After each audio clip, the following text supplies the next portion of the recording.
أعوذ بالله من الشيطان الرجيم. بسم الله الرحمن الرحيم. ألف لام ميم. الله لا إله إلا هو الحي القيوم. نزل عليك الكتاب بالحق مصدقا لما بين يديه وأنزل التوراة والإنجيل من قبل هدى للناس وأنزل الفرقان. إن الذين كفروا بآيات الله لهم عذاب شديد والله عزيز ذو انتقام. إن الله لا يخفى عليه شيء في الأرض ولا في السماء. هو الذي يصبركم في الأرحام كيف يشاء. لا إله إلا هو العزيز الحكيم. هو الذي أنزل عليك الكتاب منه آيات محكمات هن أم الكتاب. آيات محكمات هن أم الكتاب وأخر متشابهات. فأما الذين في قلوبهم زيغ فيتبعون ما تشابه منه ابتغاء الفتنة وابتغاء تأويله وما يعلم تأويله إلا الله والراسخون في العلم يقولون آمنا به كل من عند ربنا وما يذكر إلا أولو الألباب. ربنا لا تزغ قلوبنا بعد إذ هديتنا وهب لنا من لدنك رحمة إنك أنت الوهاب. ربنا إنك جامع الناس ليوم لا ريب فيه إن الله لا يخلف الميعاد. الف لام میم. اللہ وہ ہے جس کے سوا کوئی معبود نہیں، جو سدا زندہ ہے، جو پوری کائنات سنبھالے ہوئے ہے۔ اس نے تم پر وہ کتاب نازل کی ہے جو حق پر مشتمل ہے، جو اپنے سے پہلی کتابوں کی تصدیق کرتی ہے، اور اسی نے تورات اور انجیل اتاری جو اس سے پہلے لوگوں کے لیے مجسم ہدایت بن کر آئی تھی، اور اسی نے حق و باطل کو پرکھنے کا معیار نازل کیا۔ بے شک جن لوگوں نے اللہ کی آیتوں کا انکار کیا ہے ان کے لیے سخت عذاب ہے،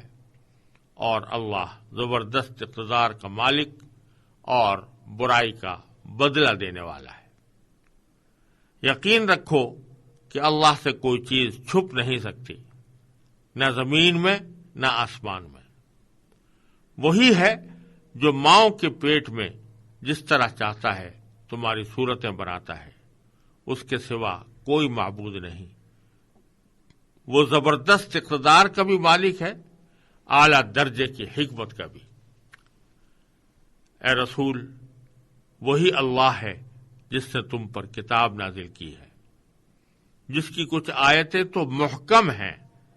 جن پر کتاب کی اصل بنیاد ہے، اور کچھ دوسری آیتیں متشابہ ہیں۔ اب جن لوگوں کے دلوں میں ٹیڑھ ہے وہ ان متشابہ آیتوں کے پیچھے پڑے رہتے ہیں تاکہ فتنہ پیدا کریں اور ان آیتوں کی تاویلات تلاش کریں، حالانکہ ان آیتوں کا ٹھیک ٹھیک مطلب اللہ کے سوا کوئی نہیں جانتا۔ اور جن لوگوں کا علم پختہ ہے وہ یہ کہتے ہیں کہ ہم اس پر ایمان لاتے ہیں، سب کچھ ہمارے پروردگار ہی کی طرف سے ہے۔ اور نصیحت وہی لوگ حاصل کرتے ہیں جو عقل والے ہیں۔ ایسے لوگ یہ دعا کرتے ہیں کہ اے ہمارے رب، تو نے ہمیں جو ہدایت عطا فرمائی ہے اس کے بعد ہمارے دلوں میں ٹیڑھ پیدا نہ ہونے دے، اور خاص اپنے پاس سے ہمیں رحمت عطا فرما۔ بے شک تیری اور صرف تیری ذات وہ ہے جو بے انتہا بخشش کی خوگر ہے۔ ہمارے پروردگار،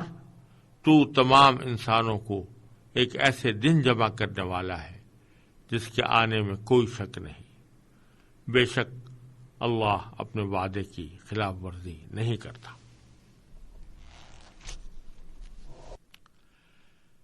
یہاں سے سورہ آل عمران شروع ہو رہی ہے، اور سورہ بقرہ کی طرح سورہ آل عمران بھی مدنی ہے، اور یہ سورت 200 آیتوں پر مشتمل ہے، اور بعض اعتبار سے اس کے مضامین مجموعی حیثیت میں سورہ بقرہ سے ملتے جلتے ہیں۔ اسی لیے نبی کریم سرورد عالم صلی اللہ علیہ وسلم نے ایک حدیث میں یہ ارشاد فرمایا ہے کہ قیامت کے دن یہ دونوں صورتیں ایک دو بدلیوں کی صورت میں سامنے آئیں گی۔ اس صورت کا نام جو آل عمران رکھا گیا ہے، اس کی وجہ یہ ہے کہ عمران حضرت مریم علیہ السلام کے والد کا نام تھا، اور آل عمران کا مطلب ہوا عمران کا خاندان۔ اس سورت کی 33 سے لے کر 37 نمبر تک کی آیات میں اسی خاندان کا ذکر آیا ہے، عمران کے خاندان کا، جس میں حضرت مریم بھی داخل ہیں۔ اس لیے اس سورت کا نام سورہ آل عمران رکھا گیا۔ اس سورت کے بیشتر حصے اس دور میں نازل ہوئے ہیں جب مسلمان مکہ مکرمہ سے ہجرت کر کے مدینہ منورہ آ گئے تھے، مگر یہاں بھی کفار کے ہاتھوں انہیں بہت سی مشکلات درپیش تھیں۔ سب سے پہلے غزوہ بدر پیش آیا، جس میں اللہ تعالی نے مسلمانوں کو غیر معمولی فتح عطا فرمائی، اور کفار قریش کے بڑے بڑے سردار مارے گئے۔ اس شکست کا بدلہ لینے کے لیے اگلے سال مکہ مکرمہ کے مشرکین نے مدینہ منورہ پر حملہ کیا اور غزوہ احد پیش آیا، جس میں مسلمانوں کو خود اپنی کچھ بے تدبیریوں کی بنا پر عارضی پسپائی بھی اختیار کرنی پڑی، اور پھر بعد میں اللہ تعالی نے اس پسپائی کا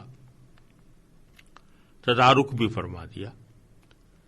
ان دونوں غزوات یعنی غزوہ بدر اور غزوہ احد، ان دونوں غزوات کا ذکر اس سورت میں آیا ہے،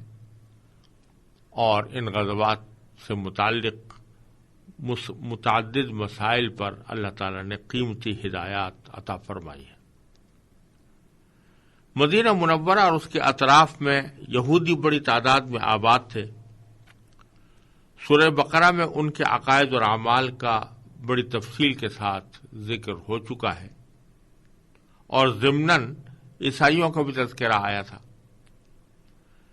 لیکن سورہ آل عمران میں اصل روح سخن عیسائیوں کی طرف ہے، اور ضمناً یہودیوں کا بھی تذکرہ آیا ہے۔ عرب کے علاقے نجران میں عیسائی بڑی تعداد میں آباد تھے۔ ان کا ایک وفد ایک مرتبہ حضور نبی کریم سرورت عالم صلی اللہ علیہ وسلم کے پاس آیا تھا، اور اس نے رسول کریم صلی اللہ علیہ وسلم سے مختلف باتیں کی تھیں۔ حضور اقدس صلی اللہ علیہ وسلم نے ان کو اسلام کی دعوت دی تھی، اور نجران کے اس وفد نے کچھ اپنے عیسائی مذہب کی تائید میں کچھ دلائل پیش کرنے کی کوشش کی تھی، اور بعض قرآن کریم کی آیات پر اشکالات بھی کیے تھے۔ تو سورہ آل عمران کا ابتدائی تقریباً آدھا حصہ انہی کے دلائل کے جواب اور حضرت عیسیٰ علیہ السلام کی صحیح حیثیت بتانے میں صرف ہوا ہے۔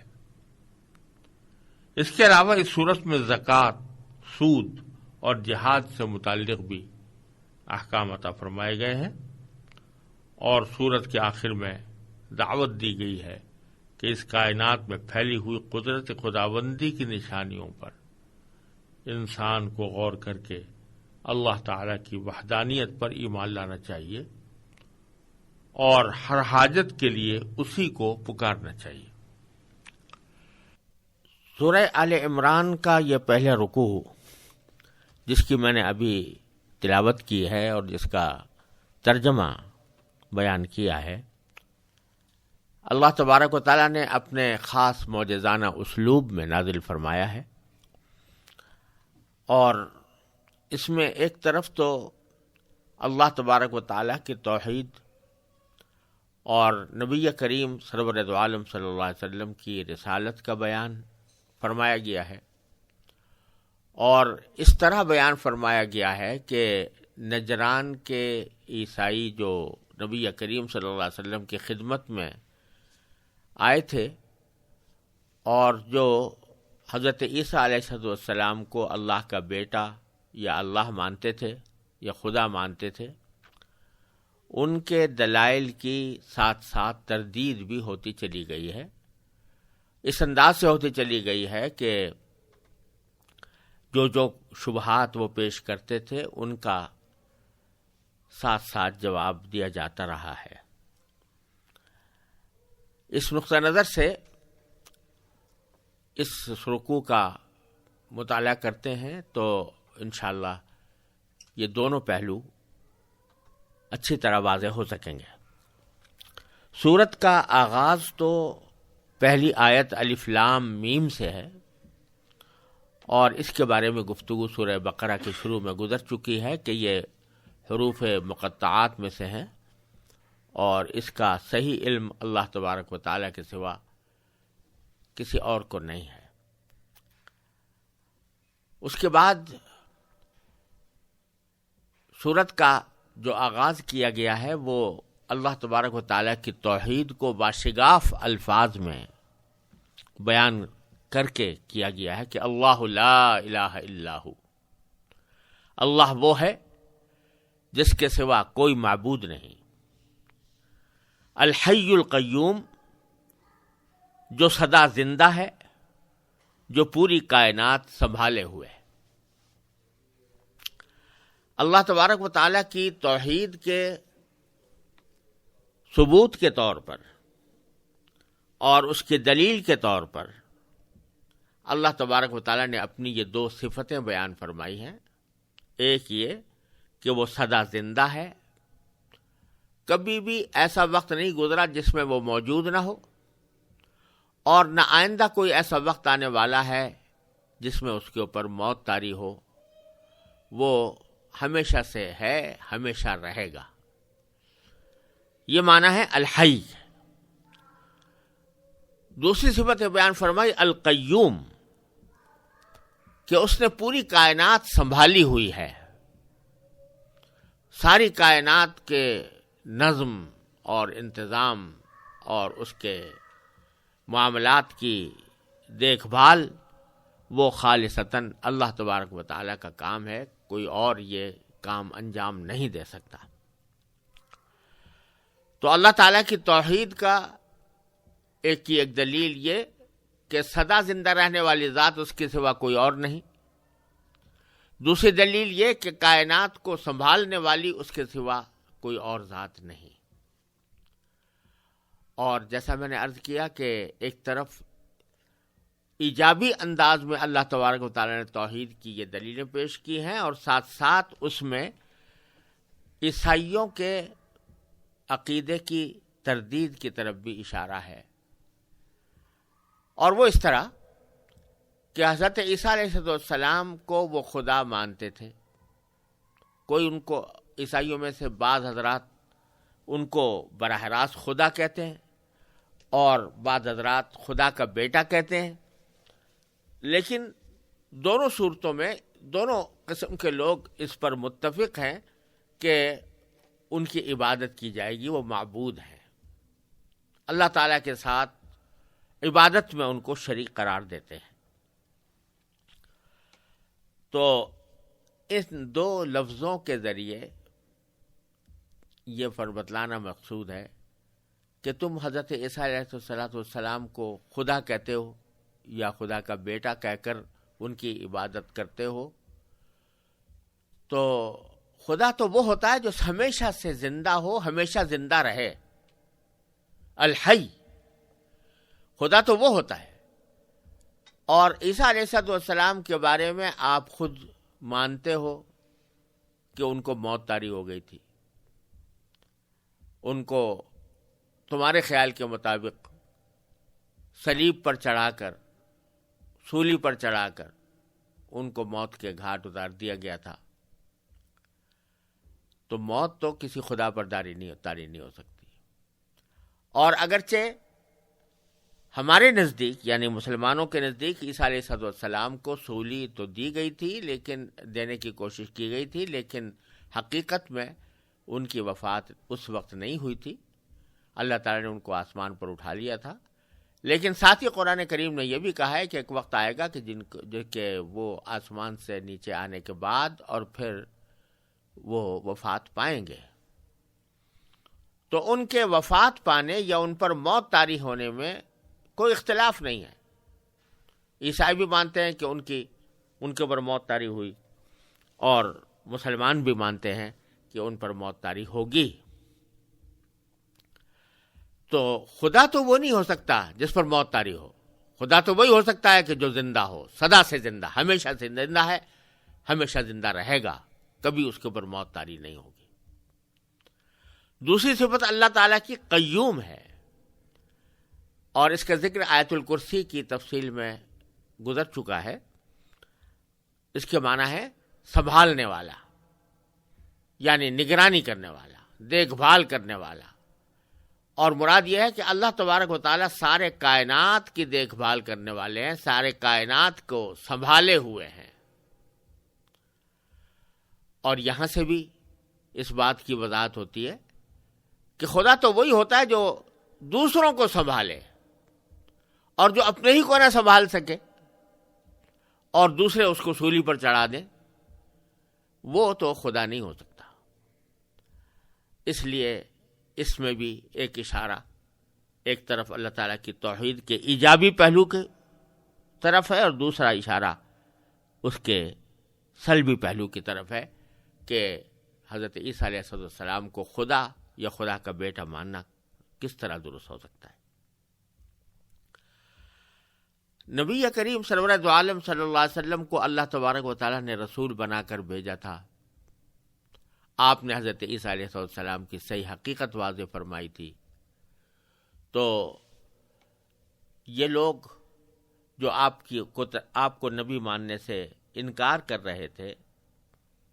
اور اس سلسلے میں آپ سے گفتگو کرنے آئے تھے، تو وہ ایک طرح سے رسول کریم صلی اللہ علیہ وسلم کے اس دعوے کو تسلیم نہیں کر رہے تھے کہ آپ کو اللہ تبارک و تعالی نے پیغمبر بنا کر بھیجا۔ تو ان کی تردید کے لیے اگلی آیت میں اللہ تعالی نے فرمایا نزل علیک الکتاب بالحق، اے نبی، یعنی نبی کریم صلی اللہ علیہ وسلم کو خطاب ہے کہ اے نبی، اللہ تعالیٰ نے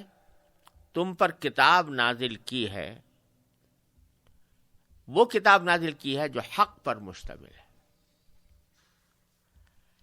حق پر مشتمل کتاب تم پر نازل کی ہے، وہ مصدقا لما بین یدیہ، جو اپنے سے پہلی کتابوں کی تصدیق کرتی ہے، وانزل التوراۃ والانجیل من قبل، اور اسی نے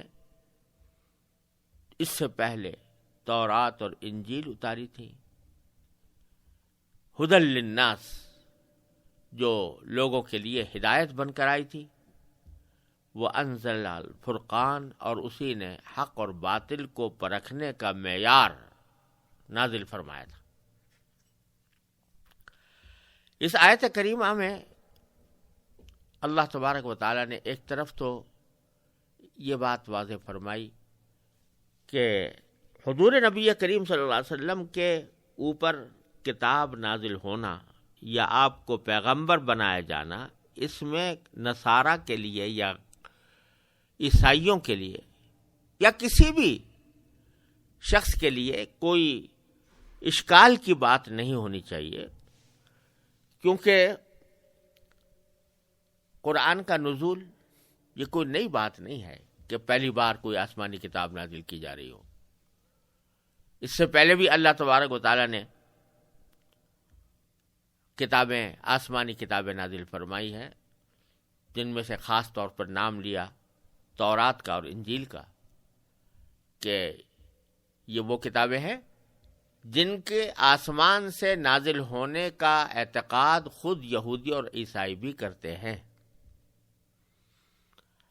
تو فرمایا جا رہا ہے کہ آپ لوگوں کو کیوں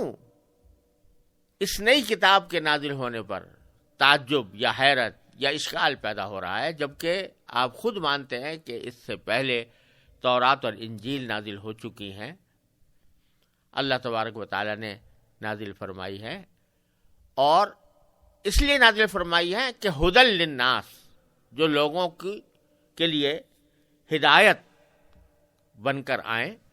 لوگوں کی رہنمائی کریں، ان کو گمراہی سے نکالیں۔ تو جس مقصد کے لیے تورات اور انجیل نازل کی گئی تھی وہی مقصد آج بھی موجود ہے۔ اس کے لیے اگر اللہ تبارک و تعالیٰ نے ایک نئی کتاب یعنی قرآن نازل فرمایا ہے تو اس میں کیا تعجب کی بات ہے اور کیا اشکال کی بات ہے؟ پھر اگر یہ کتاب کوئی ایسی ہوتی کہ جو پچھلی کتابوں کے خلاف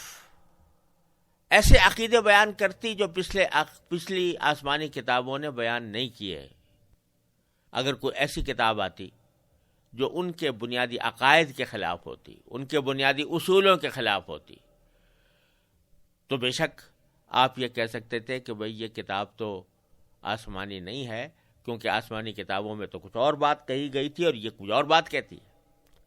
تو قرآن کریم فرماتا ہے وَمُصَدِّقًا لِمَا بَيْنَ يَدَيْهِ، یہ قرآن اس طرح نازل ہوا ہے کہ پچھلی جو کتابیں ہم نے نازل کی تھی، خواہ وہ تورات ہو یا انجیل ہو یا زبور ہو یا دوسرے انبیاء کرام علیہم السلام پر نازل ہونے والے صحیفے ہوں، وہ سب کے سب جو بنیادی عقیدہ لے کر آئے تھے یا بنیادی دعوت لے کر آئے تھے، یہ قرآن اس کی تصدیق کرتا ہے، اور وہی دعوت قرآن کریم بھی دیتا ہے جو یہ کتابیں دیتے آئی ہیں۔ آج بھی باوجود کہ تورات اور انجیل کے نسخوں میں بہت کچھ تبدیلیاں ہو گئی ہیں، اس کے باوجود پوری تورات اور انجیل میں توحید کا بیان بھرا پڑا ہے، جس میں بار بار یہ کہا گیا ہے کہ خداوند تیرا ایک ہی خداوند ہے۔ خدا کو ایک قرار دینے کے اقرار سارے تورات انجیل میں بھرے ہوئے ہیں، اور کوئی بھی آیت نہ تورات میں نہ انجیل میں آج کی زندگی میں بھی کوئی ایسی آیت موجود نہیں ہے آج کی تورات میں، آج کی انجیل میں، آج کے نسخوں میں، جس میں بہت سی تبدیلیاں کر دی گئی ہیں، بہت سے اضافے بھی ہوئے ہیں۔ اس میں بھی کوئی ایسا جملہ موجود نہیں ہے جو خدا کے ایک سے زیادہ ہونے پر دلالت کرتا ہو یا حضرت عیسیٰ علیہ السلام کے خدا کا بیٹا ہونے پر دلالت کرتا ہو۔ اس لیے یہ کتاب تصدیق کرتی ہے، اس بنیادی دعوت کی تصدیق کرتی ہے جس دعوت کو لے کر تورات اور انجیل نازل ہوئی تھی، اور اس معنی میں بھی تصدیق کرتی ہے کہ ان کتابوں کے اندر جگہ جگہ یہ فرمایا گیا تھا کہ آخر زمانے میں ایک پیغمبر آنے والے ہیں، نبی آخر الزماں خاتم النبیین صلی اللہ علیہ وسلم۔ آپ کی جو علامتیں بیان فرمائی گئی تھیں، آپ کے تشریف لانے کی جو بشارتیں دی گئی تھیں، یہ قرآن اس کی تصدیق کرتا ہے اور بتاتا ہے کہ یہ بشارتیں حضور نبی کریم سرور دو عالم صلی اللہ علیہ وسلم پر پوری طرح صادق آتی ہیں۔ اس لیے آپ لوگوں کو اس قرآن کے نازل ہونے پر کوئی اعتراض نہ ہونا چاہیے۔ اور فرمایا وَأَنزَلَ الْفُرْقَانَ، اللہ تعالیٰ نے صرف کتابیں ہی نازل نہیں کی بلکہ حق اور باطل کو پرکھنے کا معیار بھی نازل فرمایا. یعنی جب بھی ہم نے کوئی آسمانی کتاب بھیجی تو اس کے ساتھ کچھ ایسے معجزے یا ایسے دلائل لوگوں کے سامنے ہم نے نازل کیے ہیں جن سے وہ پہچان سکیں کہ یہ واقعی اللہ تعالیٰ کی کتاب ہے. حضرت موسیٰ علیہ السلام کو تورات عطا فرمائی گئی تو اس میں حضرت موسیٰ علیہ السلام کو معجزے کے طور پر بہت سی علامتیں عطا فرمائی گئی جس کا ذکر قرآن کریم میں جگہ جگہ آیا ہے. تورات اس طرح عطا فرمائی گئی کہ تختیوں کی شکل میں اللہ تبارک و تعالیٰ نے تورات موسیٰ علیہ السلام کو عطا فرمائی.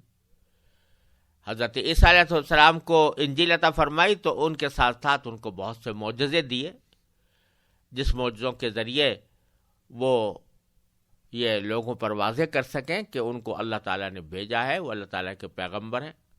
لہذا ان کے اوپر نازل ہونے والی کتاب اللہ کی آسمانی کتاب ہے. اسی طرح نبی کریم سرور دو عالم محمد مصطفیٰ صلی اللہ علیہ وسلم پر جب کتاب نازل کی گئی تو آپ کو بہت سے معجزات سے سرفراز فرمایا گیا. نبی کریم صلی اللہ علیہ وسلم کے بہت سے معجزات کا ذکر قرآن کریم میں بھی ہے اور احادیث میں بھی تفصیل سے آیا ہے، اور یہ قرآن بذات خود حضور کا معجزہ جس کا ذکر پہلے آ چکا ہے کہ بار بار کے چیلنج کے باوجود کوئی اس کی مثال بنا کر نہیں لا سکا. تو بتایا جا رہا ہے وَأَنزَلَ الْفُرْقَانَ کہہ کر کہ یہ جو قرآن ہم نازل کیا جا رہا ہے یہ کوئی ایک تو نئی بات نہیں ہے، پہلی آسمانی کتابوں کی طرح اس کو نازل کیا گیا ہے، اور جس طرح پچھلی آسمانی کتابوں میں جو دعوت دی گئی تھی اور جو پیغام عطا فرمایا گیا تھا، جو بنیادی عقائد بیان فرمائے گئے تھے، وہ سارے کے سارے اس میں موجود ہیں. تیسری بات یہ کہ ان کتابوں کے آسمانی ہونے کا جو ثبوت اور حق و باطل کو پرکھنے کا جو معیار ان کے ساتھ نازل کیا گیا تھا وہی قرآن کریم کے ساتھ بھی موجود ہے. لہذا اس میں نہ کوئی اچنبھے کی بات ہے، نہ کوئی اعتراض کی بات ہے، اور نہ اس کے آسمانی کتاب ہونے میں کوئی شبہ ہونا چاہیے. اور اس کا نتیجہ یہ ہے کہ انسان کا کام یہ ہے کہ وہ اللہ تعالیٰ کی توحید پر اس کی صحیح صورت میں ایمان رکھے. یہ نہیں کہ ایک طرف تو کہہ رہا ہے کہ میں توحید پر ایمان رکھتا ہوں، موحد ہوں اور خدا کو ایک ہی مانتا ہوں، لیکن ساتھ ہی کہتا ہے کہ خدا جو ہے وہ 3 چیزوں کا مرکب ہے یا 3 چیزوں کا مجموعہ ہے. تو یہ تو توحید خالص نہ ہوئی. توحید تو خالص یہ ہے کہ اللہ لا الہ الا هو الحی القیوم، اور اسی کے ساتھ ساتھ اس کا توحید کے ماننے کا لازمی تقاضا یہ بھی ہے کہ اس کے بھیجے ہوئے پیغمبروں پر، اس کی نازل کی ہوئی کتابوں پر ایمان لایا جائے. تو نزل علیک الکتاب بالحق مصدقا لما بین یدیہ وانزل التوراۃ والانجیل من قبل ھدی للناس وانزل الفرقان. اور اللہ تعالیٰ نے حق اور باطل کو پہچاننے کا معیار بھی نازل فرما دیا. جب یہ بات ثابت ہو گئی کہ توحید برحق ہے، اللہ تعالیٰ کی نازل کی ہوئی کتابیں برحق ہیں، اس کے باوجود، اس کے دلائل واضح ہونے کے باوجود اگر کوئی شخص اللہ کی توحید کا انکار کرے یا اللہ تعالیٰ کی نازل کی ہوئی کتابوں کا انکار کرے تو اس کا انجام خود یہ ہے کہ ان الذین کفروا بآیات اللہ لہم عذاب شدید، کہ بے شک جن لوگوں نے اللہ کی آیتوں کا انکار کیا، لہم عذاب شدید، ان کے لیے سخت عذاب تیار ہے. واللہ عزیز ذو انتقام. ایک طرف تو یہ فرما دیا کہ بھائی جب اتنے واضح دلائل سامنے آنے کے باوجود اگر کوئی آدمی حق کو قبول کرنے سے انکار کرے تو اس کو شدید عذاب ہوگا، یقیناً وہ عذاب کا سزا کا مستحق ہے۔ جو دلیل واضح ہونے کے باوجود محض اپنی ضد اور ہٹ درمی کی وجہ سے حق کو قبول نہ کرے وہ عذاب کا مستحق ہے۔ اب سوال پیدا ہوا کہ اگر اللہ تبارک و تعالی کے رسول اور اس کی کتاب اور اس کی توحید کا انکار کرنے سے عذاب لازم آتا ہے تو ابھی کیوں نہیں آ جاتا؟ تو اللہ تعالی نے فرمایا کہ واللہ عزیز ذو انتقام۔ یاد رکھو کہ اللہ تعالی بڑا قدرت والا زبردست اقتدار کا مالک ہے اور برائی کا بدلہ دینے والا ہے۔ یعنی وہ اگر اس وقت فوری طور سے ان کو عذاب نہیں دے رہا تو اس بنا پر نہیں کہ اسے عذاب دینے کے اوپر قدرت نہیں ہے، وہ بڑے اقتدار کا مالک ہے اور برائی کا بدلہ دینے والا بھی ہے، لیکن اپنی حکمت سے اس سزا اور اس عذاب کا وقت وہ خود متعین کرتا ہے، کسی کے کہنے پر نہیں۔ جب وہ وقت آئے گا تو جو لوگ کفر پر قائم رہے ہوں گے اور باوجود حق واضح ہونے کے حق کو قبول نہیں کریں گے تو وہ بالکل عذاب کے مستحق قرار پائیں گے اور اللہ تعالیٰ ان کو عذاب دے گا۔ اگلی آیت میں اللہ تعالیٰ نے فرمایا کہ ان اللہ لا یخفی علیہ شیء فی الارض ولا فی السماء۔ یہ جملہ جس کا ترجمہ یہ ہے کہ یقین رکھو کہ اللہ سے کوئی چیز چھپ نہیں سکتی، نہ زمین میں نہ آسمان میں۔ اس جملے کا ما قبل سے یا پچھلے سلسلہ گفتگو سے ربط یہ ہے کہ اللہ تعالیٰ کی توحید کا پہلے ذکر آیا تھا، تو توحید کا ایک مظاہرہ اس آیت کریمہ کے ذریعے یہ فرمایا گیا کہ اللہ تعالیٰ کے واحد ہونے کی، اکیلا ہونے کی دلیل یہ ہے کہ اس پر کوئی چیز پوشیدہ نہیں، نہ زمین میں نہ آسمان میں، کوئی چیز اسے چھپی ہوئی نہیں ہے۔ اور یہی شان ہے خدا کی۔ جو خدا نہیں ہوتا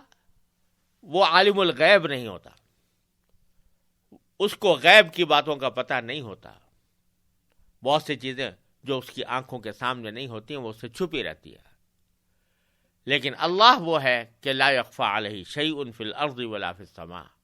اس کے اوپر اس کے سامنے کوئی چیز پوشیدہ نہیں ہے، نہ زمین میں نہ آسمان میں۔ اور اسی کے ساتھ جیسا میں نے عرض کیا تھا کہ اللہ تعالیٰ اپنے معجزانہ اسلوب میں ایک طرف کوئی کسی دعوے کی ایجابی ثبوت اس کا مہیا فرماتے ہیں، اور اسی کے ساتھ ساتھ یہ طور پر باطل کی تردید بھی ساتھ ساتھ ہوتی رہتی ہے۔ تو یہاں اشارہ اس طرف بھی معلوم ہوتا ہے کہ عیسائی لوگ حضرت عیسیٰ علیہ السلام کے بارے میں یہ کہتے تھے کہ وہ خدا ہیں یا خدا کے بیٹے ہیں۔ اللہ تعالیٰ فرما رہے ہیں کہ خدا تو وہ ہوتا ہے جس کے سامنے، جس کے سے کوئی چیز پوشیدہ نہ ہو، نہ چھپی ہوئی ہو زمین میں نہ آسمان میں، وہ ہوتا ہے خدا۔ اور حضرت عیسیٰ علیہ السلام کے بارے میں خود تم لوگ جو عقیدہ رکھتے ہو تو وہ اس عقیدے کے اندر یہ بات موجود ہے کہ وہ ان سے بہت سی چیزیں چھپی ہوئی تھی۔ آپ کہتے ہو کہ ان کو حضرت عیسیٰ علیہ السلام کو جب سولی پر چڑھایا گیا تو وہ چیخے چلائے، روئے، اور چیخنے چلانے اور رونے کا مطلب یہ ہے کہ وہ ان کو پہلے سے پتہ نہیں تھا کہ یہ میرے ساتھ یہ معاملہ ہونے والا ہے، کس طرح ان کو پکڑا گیا وغیرہ۔ تو اگر وہ عالم الغیب ہوتے اور چھپی ہوئی چیزوں کو بھی جاننے والے ہوتے تو کسی کی مجال نہیں تھی کہ ان کو پکڑ سکتا. ان کو پہلے سے پتہ لگ جاتا کہ کون مجھے پکڑنے آ رہا ہے، کس وقت آ رہا ہے. تو یہ بات خود تم تسلیم کرتے ہو کہ بہت سی باتیں اس سے پوشیدہ رہیں. خود انجیلوں کے اندر یہ موجود ہے کہ بہت سی باتیں پوشیدہ رہیں، عیسیٰ علیہ السلام سے پوشیدہ رہیں. تو خدا تو وہ نہیں ہو سکتا جس سے کوئی چیزیں پوشیدہ رہتی ہو. خدا وہ ہے کہ لا یخفی علیہ شیء فی الارض ولا فی السماء. اس سے کوئی چیز پوشیدہ نہیں، نہ زمین میں نہ آسمان میں.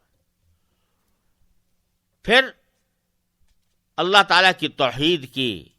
مزید دلیل اللہ تبارک و تعالیٰ نے آگے یہ بیان فرمائی کہ هو الذی یصورکم فی الارحام کیف یشاء. وہی ہے جو ماؤں کے پیٹ میں جس طرح چاہتا ہے تمہاری صورتیں بناتا ہے. یہ جملہ بھی ایک طرف توحید کی ایجابی دلیل ہے اور دوسری طرف عیسائیوں کے عقیدے کی اس میں تردید بھی موجود ہے. توحید کی دلیل تو اس طرح کہ اگر انسان اپنی پیدائش کے مختلف مراحل پر غور کرے کہ وہ ماں کے پیٹ میں کس طرح پرورش پاتا ہے اور کس طرح اس کی صورت دوسرے اربوں انسانوں سے بالکل الگ بنتی ہے کہ کبھی دو آدمی 100% ایک جیسے نہیں ہوا کرتے. حالانکہ چہرہ، انسان کا چہرہ بمشکل ایک بارش کے برابر کی جگہ کا چہرہ ہوتا ہے، لیکن جب سے انسان پیدا ہوا ہے اس وقت سے آج تک کھربوں اربوں پدموں انسان پیدا ہوئے، لیکن اس ایک بالش کے چہرے میں اللہ تبارک و تعالیٰ کس طرح صورتیں بناتے ہیں کہ دو انسان بھی مکمل طور پر ایک دوسرے کے ہم شکل نہیں ہوتے. تو وہ اللہ تعالیٰ جو اس چھوٹی سی جگہ میں انسان کی پہچان کے لیے الگ الگ امتیازات پیدا کرتا ہے، صورتیں الگ الگ بناتا ہے، یہ بات تو کسی بھی اور کو حاصل نہیں ہے سوائے اللہ تبارک و تعالیٰ کی. وہی ہے جو ماؤں کے پیٹ میں جس طرح چاہتا ہے تمہاری صورتیں بناتا ہے. اگر آدمی اس پر غور کرے تو اسے تسلیم کرنے میں دیر نہیں لگے گی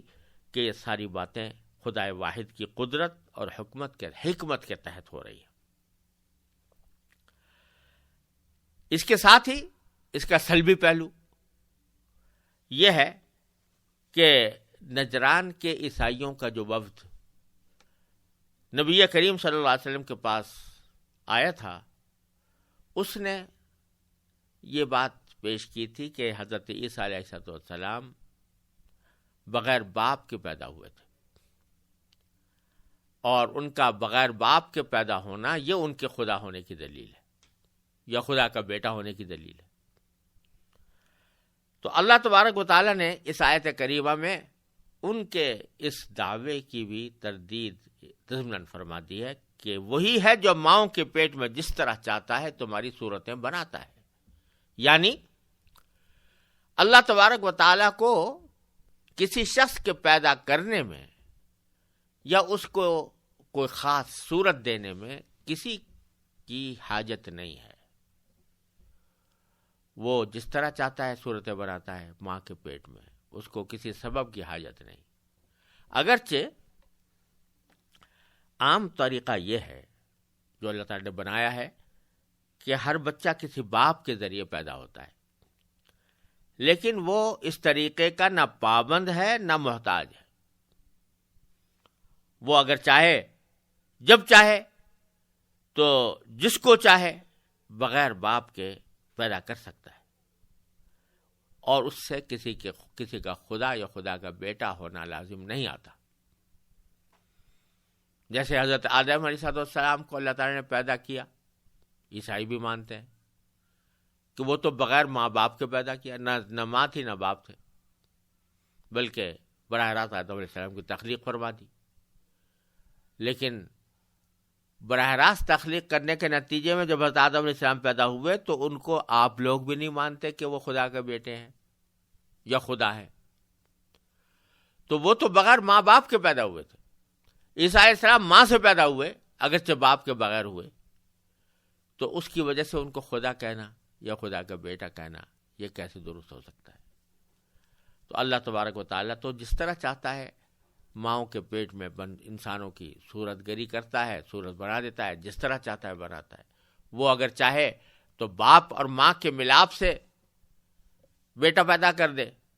اور اگر چاہے تو ماں باپ کے واسطے کے بغیر پیدا کر دے،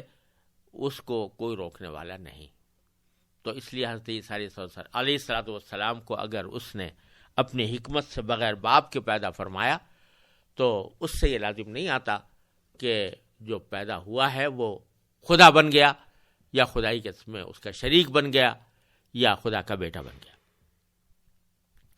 ان سب باتوں کا نتیجے میں کیا ہوا کہ لا الہ الا هو العزیز الحکیم. معنی یہ کہ اس کے سوا کوئی معبود نہیں، وہ زبردست اقتدار کا بھی مالک ہے، اعلیٰ درجے کی حکمت کا بھی. اللہ تبارک و تعالی نے سارے دلائل بیان کرنے کے بعد اور شبہات کو دور کرنے کے بعد اور دلائل مخالف دلائل کی تردید کرنے کے بعد پھر اس حقیقت کا اظہار فرمایا جو ایک منطقی نتیجہ ہونا چاہیے ان دلائل کے سمجھ لینے کا، اور وہ یہ کہ اللہ کے سوا کوئی معبود نہیں، اور وہ بڑے زبردست اقتدار کا بھی مالک ہے، اعلیٰ درجے کی حکمت کا بھی مالک ہے. اس کے بعد اسی رکوع میں اگلی آیت آ رہی ہے، هو الذی انزل علیک الکتاب منہ آیات محکمات ہن ام الکتاب واخر متشابہات. اس آیت کو سمجھنے کے لیے تھوڑی سی تفصیل کی ضرورت ہے، کیونکہ یہ بڑی اصولی ہدایت پر مشتمل ہے، اور عیسائیوں کے دلائل کی تردید کے ساتھ ساتھ مسلمانوں کو بھی اور ہر اس شخص کو جو قرآن کریم پڑھتا ہو یا پڑھنے کی کوشش کرتا ہو یا اس کو سمجھنے کی کوشش کرتا ہو، بڑی عظیم ہدایت کا سامان اللہ تعالیٰ نے اس آیت کے اندر فراہم فرمایا ہے. اس کو سمجھنے کے لیے پہلے اس حقیقت کا احساس ضروری ہے کہ اس کائنات میں بے شمار چیزیں ایسی ہیں جو انسان کی سمجھ سے بالاتر ہیں. انسان اپنی محدود عقل کے ذریعے یا حواس کے ذریعے وہ کچھ چیزیں تو سمجھ چکا ہے اور سمجھتا رہتا ہے، اس کے علم میں بھی اضافہ ہوتا رہتا ہے، سائنس ترقی کرتی رہتی ہے، اس کے ذریعے بہت ساری چیزیں معلوم ہوتی رہتی ہیں. لیکن یہ بات کوئی شخص نہیں کہہ سکتا کہ دنیا کی اور کائنات کی ہر چیز کا علم اس کو حاصل ہو گیا. بہت سی چیزیں ایسی ہیں جن کا علم حاصل نہیں ہوا، اور بہت سی ایسی ہیں جن کا علم حاصل ہو ہی نہیں سکتا. انسان کی محدود عقل سے وہ ماوراء ہیں، وہ سمجھ سے باہر ہیں. مثلا طب اگرچہ بہت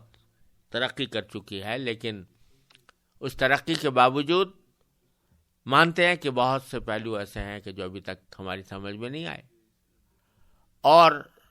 بعض ایسے ہیں کہ جن کے سمجھ میں آنے کا امکان بھی نہیں ہے. تو بہت سی حقیقتیں انسان اپنی عقل سے معلوم نہیں کر سکتا.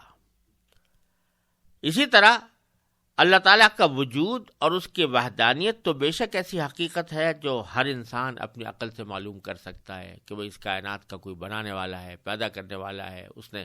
وہ قدرت والا ہے، حکمت والا ہے. لیکن اس کی ذات اور صفات کی تفصیلات، اس ذات کیسی ہے وہ ذات، اس کی جو صفات ہیں وہ کیسی ہیں. مثلا یہ بات تو معلوم ہے کہ وہ سنتا ہے، لیکن سننے کی کیفیت کیا ہوتی ہے، کس طرح سنتا ہے؟ کیا ظاہر ہے کہ اس کے وہ کان تو نہیں تصور میں کرنے چاہیے جیسے انسان کے کان ہوتے ہیں.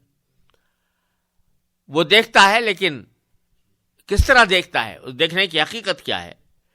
یہ انسان کی محدود عقل سے ماورا باتیں ہیں، اور نہ ان کا جاننا انسان کے لیے کوئی ضروری ہے. کوئی عملی موصلہ، زندگی کا کوئی اہم کام اس جاننے پر موقوف نہیں. صرف اتنا جان لے آدمی کہ اللہ تعالیٰ سنتا ہے، دیکھتا ہے، بس کافی ہے. لیکن کس طرح سنتا ہے، کس طرح دیکھتا ہے، اس تفصیل میں جانے کی انسان کو نہ حاجت ہے، اور نہ یہ اس کے سمجھنے کی بات ہے کہ وہ اس کی. ظاہر ہے کہ ہم ایک مخلوق ہے جو اللہ تعالیٰ کی پیدا کی ہوئی ہے. وہ اللہ تبارک و تعالیٰ جو ساری کائنات کو سنبھالے ہوئے ہے، کس طرح سنبھالے ہوئے ہے، کیا اس کی صفات ہیں، اس کی کنہ اور اس کی حقیقت کو انسان سمجھنے سے قاصر ہوتا ہے. تو یہاں اللہ تعالیٰ کی ان صفات کا ذکر فرمایا گیا ہے تو ان سے اللہ تعالیٰ کی قدرت کاملہ اور حکمت بالغہ ظاہر کرنا مقصود ہے. لیکن اگر کوئی شخص ان صفات کی حقیقت اور کنہ کی فلسفیانہ کھوج میں پڑ جائے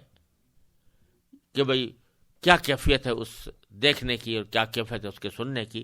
تو حیرانی یا گمراہی کے سوا اسے کچھ ہاتھ نہیں آئے گا، کیونکہ وہ اپنی محدود عقل سے اللہ تعالیٰ کی ان لامحدود صفات کا احاطہ کرنے کی کوشش کر رہا ہے جو اس کے ادراک سے باہر ہے. مثلا قرآن کریم نے کئی مقام پر، کئی جگہوں پر یہ فرمایا کہ اللہ تعالیٰ کا ایک عرش ہے، اور یہ کہ اس عرش پر مستوی ہوا. مستوی ہونے کے لفظی معنی یہ بیٹھا، یعنی اس عرش پر بیٹھا. تو اب آدمی اس کھوج میں پڑے کہ وہ عرش کیسا ہے،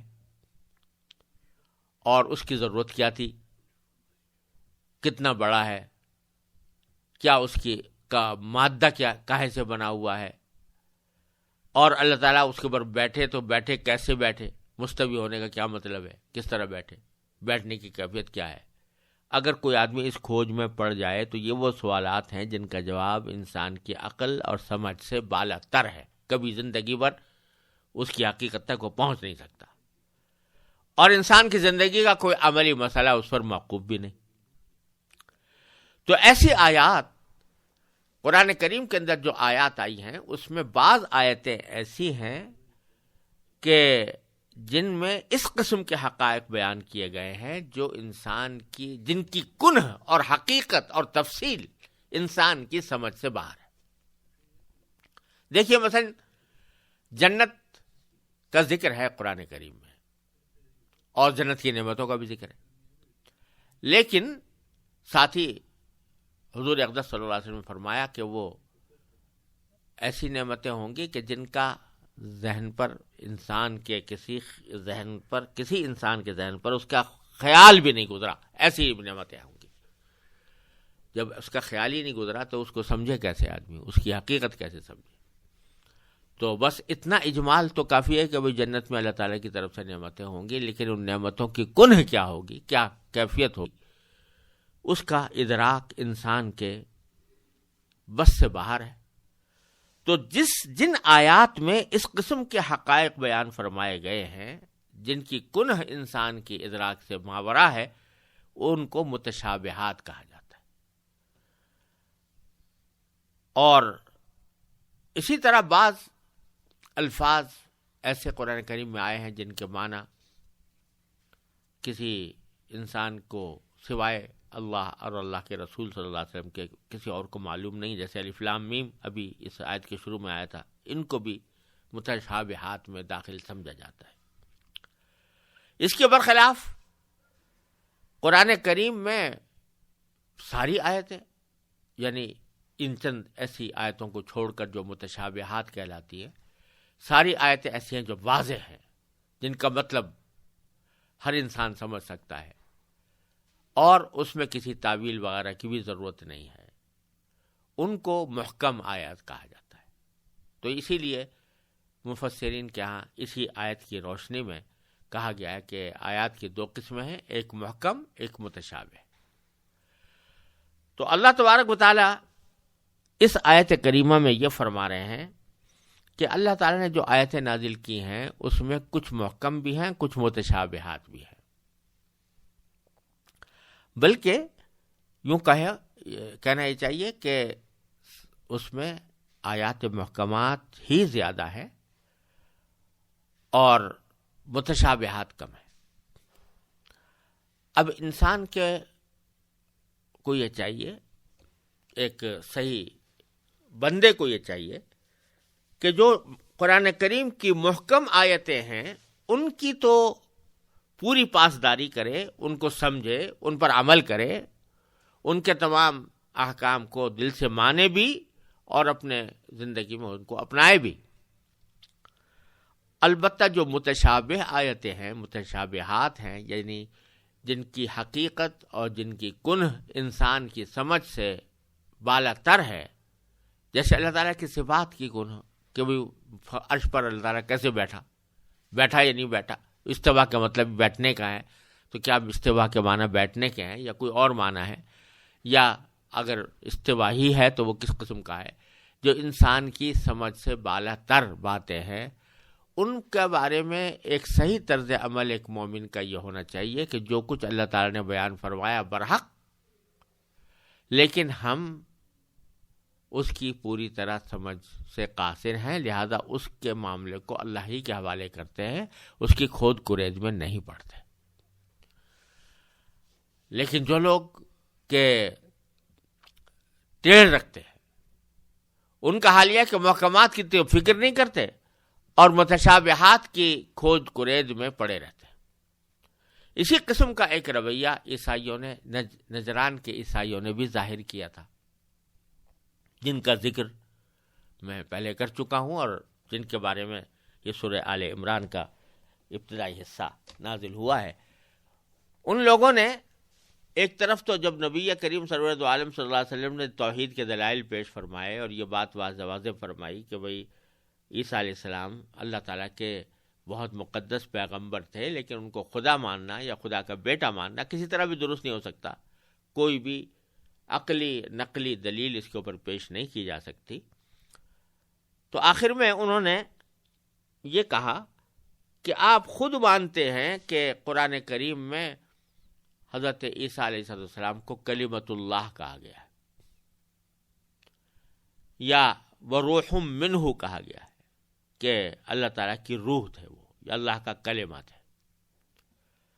تو جب اللہ کا کلمہ ہے تو کلمہ کے مطلب ہوئے اللہ تعالیٰ کی صفت ہے، کلام، تو اللہ تعالیٰ کی صفت بنے ہوئے، جب اللہ تعالیٰ کی صفت ہوئے تو اللہ ہوئے، کیونکہ صفت جو ہے وہ اللہ کی عین ذات کا حصہ ہوتی ہے۔ یا اللہ کا بیٹا ہوئے تو اس لیے کلمۃ اللہ آپ نے خود مان رہے ہیں، روح منہ کہہ رہے ہیں کہ اللہ تعالیٰ کی روح ہے، تو اس سے پتہ چلا کہ وہ خود خدا تھے۔ یہ بات انہوں نے پیش کی۔ حقیقت یہ ہے کہ قرآن کریم نے جہاں کلمۃ اللہ کہا ہے تو اس کا مطلب یہ ہے کہ عام طور سے جو بچے پیدا ہوتے ہیں وہ ماں باپ کے ملاپ سے پیدا ہوتے ہیں،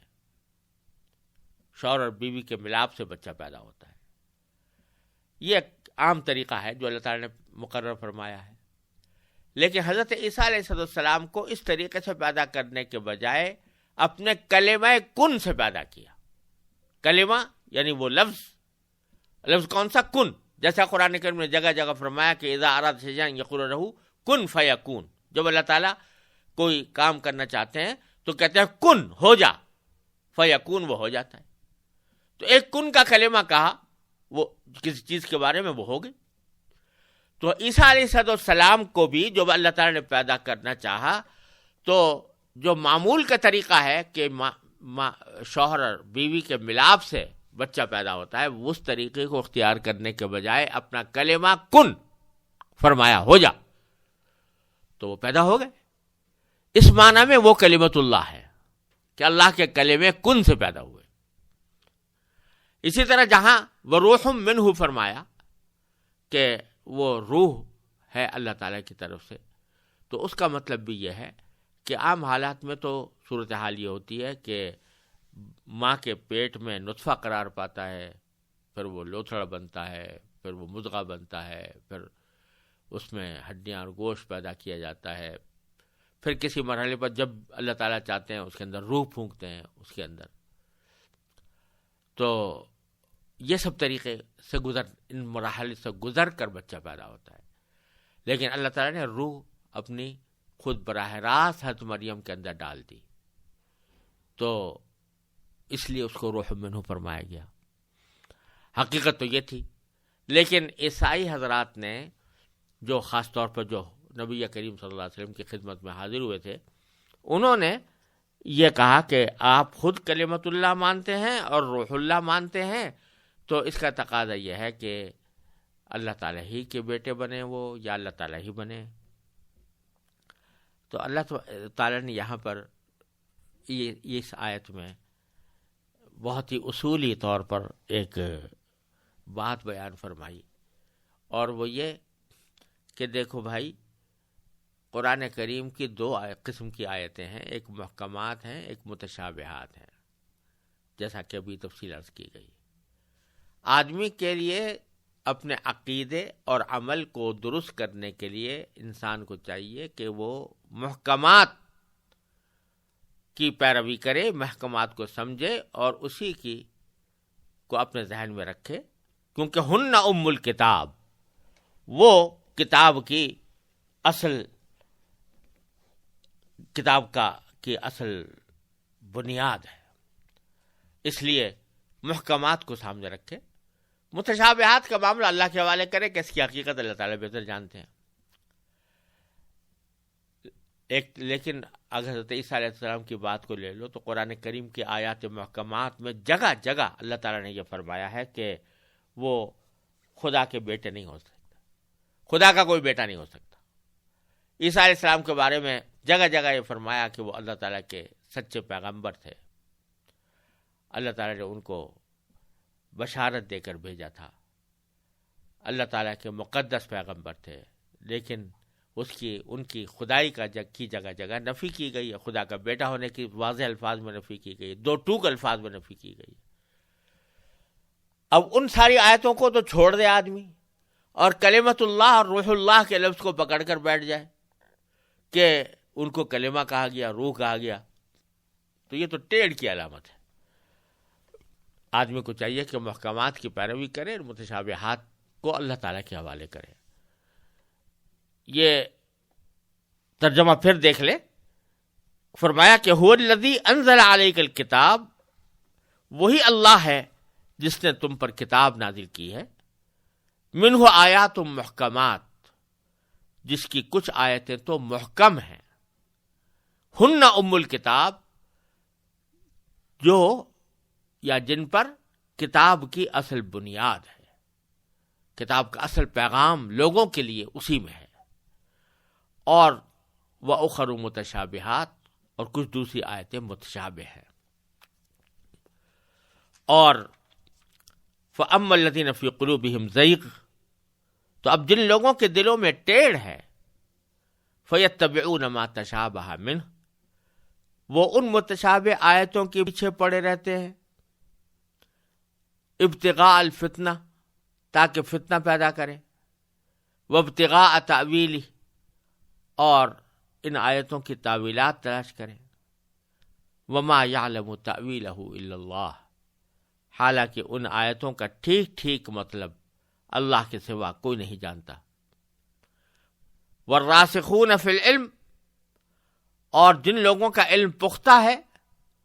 یقولون، وہ یہ کہتے ہیں کہ آمنا بھی، ہم اس مطلب پر ایمان لاتے ہیں جو اللہ کو معلوم ہے. کل من عند ربنا، سب کچھ ہمارے پروردگار ہی کی طرف سے ہے. اور وما یذکر الا اولو الالباب، اور نصیحت وہی لوگ حاصل کرتے ہیں جو عقل والے ہیں. ان آیات کے ذریعے ایک طرف تو اللہ تبارک و تعالی نے عیسائیوں کے اس استدلال کی تردید کر دی جس میں وہ کلمۃ اللہ روح اللہ کے الفاظ سے حضرت عیسیٰ علیہ السلام کی خدائی یا خدا کا بیٹا ہونے کی دلیل پیش کرتے تھے، اور دوسری طرف ساری کائنات کو، ساری دنیا کے انسانوں کو، خاص طور پر مسلمانوں کو یہ سبق بھی سکھا دیا کہ آدمی کو اپنے کام سے کام رکھنا چاہیے، جس چیز سے انسان کی عملی زندگی متعلق ہے اس کے تفصیلات میں جانا چاہیے، اس کو حاصل کرنا چاہیے، اور جو چیزیں انسان کی سمجھ سے ماوراء ہیں اور نہ اس پر اور ان پر کوئی زندگی کا کوئی مسئلہ، عملی مسئلہ موقوف بھی نہیں، ان کی کھود کرید میں پڑنے کی کیا ضرورت ہے؟ اس میں خواہ وقت ضائع کرنا یہ کوئی مناسب بات نہیں ہے۔ یہ بہت بڑا سبق ہے جو ہمیں مل رہا ہے، اور وہ یہ کہ بعض اوقات ہم لوگ ایسی فضول بحثوں میں مبتلا ہو جاتے ہیں جن کا کوئی فائدہ نہ دنیا میں نہ آخرت میں، اور جو اصل کرنے کے کام ہیں وہ بھولے بیٹھے ہوتے ہیں۔ اب خاص طور سے ہمارے معاشروں میں بہت سے معاشرے ایسے ہیں کہ جہاں لوگوں کو نماز کے احکام کا پتہ نہیں، زکوٰۃ کے احکام کا پتہ نہیں، نکاح طلاق کے احکام کا پتہ نہیں ہے، وہ تو اس سے تو غافل ہے، لہذا نمازیں بعض اوقات نہیں ہو رہی یا غلط ہو رہی ہے، یا زکوٰۃ جیسے دینی چاہیے اس طرح نہیں دی جا رہی، شوہر بیوی کے حقوق جس طرح ادا ہونے چاہیے اس طرح ادا نہیں کیے جا رہے، یا آپس میں پڑوسیوں کے ساتھ معاملہ جیسا ہونا چاہیے، ماں باپ کے ساتھ جیسا ہونا چاہیے اس طرح نہیں ہو رہا۔ اس معاملے میں تو ناواقفیت ہے، جہالت ہے، اور ایسے بحثوں میں پڑے ہوئے ہیں جن کا کوئی تعلق نہیں، انسان کی زندگی سے کوئی تعلق نہیں، کہ مثلا اصحاب کہف کا جو کتے تھے، کتے کا رنگ کیسا تھا، وہ سفید تھا کہ کالا تھا، تو اور ان کی کل تعداد کیا تھی؟ خود قرآن کریم کہتا ہے سیقولون ثلاثۃ رابعہم کلبہم ویقولون خمسۃ سادسہم کلبہم، کوئی کہہ رہا ہے کہ 3 تھے اور چوتھا کتا تھا، کوئی 5 تھے اور چھٹا کتا تھا۔ تو اللہ تعالیٰ نے آگے پھر فرمایا کہ اس بحث میں پڑھنے کی ضرورت نہیں، کسی سے پوچھنے کی ضرورت نہیں۔ کیوں؟ اس لیے کہ اس سے تمہارے کیا مسئلہ متعلق ہے، تمہارا کیا فائدہ تمہیں اگر پتہ چل جائے کہ صاحب کہف کل کتنے تھے، ان کے کتا جو ہے کالا تھا یا سفید تھا، کیا نتیجہ نکلا، کیا فائدہ ہوا؟ اسی طرح لوگ بعض اوقات پچھلے جو دنیا سے جا چکے ان کے بارے میں اس کھوج کو پڑے رہتے ہیں کہ وہ جنتی ہیں کہ جہنمی ہیں۔ ارے بھائی تم کون ہو اس کی جنتی جہنم ہونے کا فیصلہ کرنے والے؟ اس کا جو کچھ معاملہ ہے اللہ تعالیٰ کے حوالے ہے۔ اس کو یہ کہنا کہ وہ اس کی بخشش ہوگی کہ نہیں ہوگی، بھائی بخشش کرنے والا بخشش کرنا چاہے گا کر دے گا، بخشش نہیں کرنا چاہے گا نہیں کرے گا۔ تم اپنی فکر کرو تمہاری بخشش ہوگی کہ نہیں ہوگی، اور تم جو عملی زندگی کے مسائل ہیں ان کے اندر اس میں متعلق ہو جاؤ۔ تو بہت سے لوگ جو عملی زندگی کے مسائل ہیں ان سے غافل رہ کر وہ اس قسم کی فضول بحثوں میں پڑے رہتے ہیں، تو اللہ تعالیٰ نے فرمایا کہ یہ دلوں کے ٹیڑھ کی علامت ہے، یا انسان کے اگر انسان کے اندر عقل صحیح ہو اور سمجھ صحیح ہو اور سیدھے راستے کی ہو تو کبھی اس قسم کے غلط حرکت میں مبتلا نہیں ہوگا۔ چنانچہ فرمایا کہ جو علم رکھنے والے ہیں، علم میں پختگی رکھنے والے ہیں، راسخون فی العلم ہے، وہ تو اس قسم کی آیات کے بارے میں کہتے ہیں بھئی ہم ایمان لے آئے، آمنا بھی، ایمان لاتے ہیں۔ یہ جو قرآن نے کہا کہ رحمان عرش پر مستوی ہوا، اس پر ایمان لاتے ہیں، لیکن اس کی کنہ کیا ہے، اس کی حقیقت کیا ہے، کس طرح مستوی ہوا، یہ ہم اللہ پر چھوڑتے ہیں۔ کل من عند ربنا وما یذکر الا اولو الالباب۔ پھر اس کے بعد اللہ تبارک و تعالی نے دعا سکھائی ہے کہ یہ وہ دعا ہے جو پختہ علم رکھنے والے مانگتے ہیں۔ کیا مانگتے ہیں؟ ربنا لا تزغ قلوبنا بعد اذ ہدیتنا، اے ہمارے پروردگار، اے ہمارے پروردگار، تو نے ہمیں جو ہدایت عطا فرمائی ہے اس کے بعد ہمارے دلوں میں ٹیڑھ پیدا نہ ہونے دے۔ یعنی جو علم رکھنے والے ہیں، پختہ علم رکھنے والے ہیں، وہ بھی اس بات سے سہمے رہتے ہیں کہ کہیں کسی وقت ہماری عقل الٹی نہ ہو جائے، مت الٹی نہ ہو جائے، اور ہمارے دلوں میں ٹیڑھ پیدا نہ ہو جائے، کیونکہ یہ واقعات پیش آتے رہتے ہیں کہ آدمی اچھا خاصا ہے، ٹھیک ٹھاک چل رہا ہے، ٹھیک ٹھاک زندگی گزار رہا ہے، اللہ بچائے اچانک اس کی عقل ٹیڑھی ہوتی ہے اور وہ غلط کاموں میں پڑ جاتا ہے۔ تو یہ دعا بھی سکھا دی اللہ تعالیٰ نے کہ یہ جو اہل علم ہے، راسخین فی العلم ہیں، جن کے علم پختہ ہے، وہ یہ پروردگار سے دعا مانگتے ہیں، ربنا لا تزغ قلوبنا بعد اذ ہدیتنا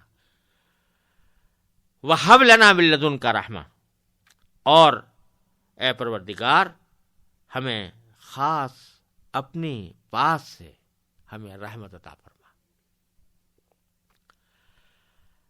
انک انت الوہاب، بے شک تیری اور صرف تیری ذات وہ ہے جو بے انتہا بخشش کی خوگر ہے، لہذا یہ دعا مانگتے رہو۔ یعنی جو لوگ الحمدللہ سیدھے راستے پر ہے، ان کی عقل بھی صحیح ہے، ان کا عمل بھی درست ہے، ان کو بھی یہ چاہیے کہ اللہ تبارک و تعالی سے پناہ مانگتے رہیں کہ کسی وقت گمراہی میں مبتلا نہ ہو جائے، کسی وقت ہمارے دلوں میں ٹیڑھ نہ پیدا ہو جائے، اور بجائے اپنے علم پر گھمنڈ رکھنے کے، بجائے اپنے علم پر تکبر کرنے کے کہ ہمیں یہ علم حاصل ہے، ہمارا علم پختہ ہے، اس کے بجائے یہ سمجھنا چاہیے کہ جو کچھ علم ہے وہ اللہ جلالہ کی عطا ہے، اور اگر اللہ تعالیٰ کی توفیق شامل حال نہ ہو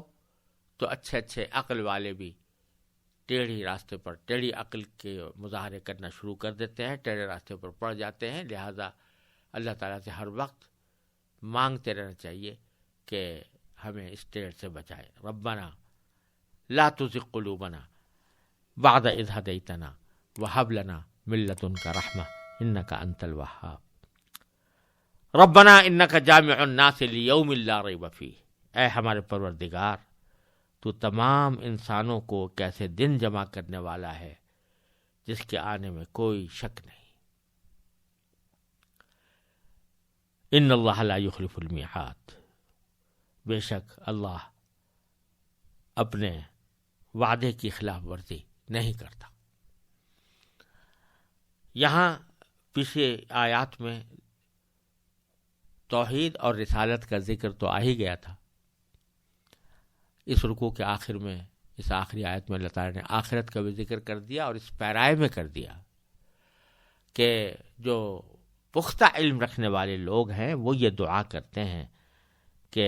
ایک دن ایسا آنے والا ہے جس میں آپ سب لوگوں کو جمع کریں گے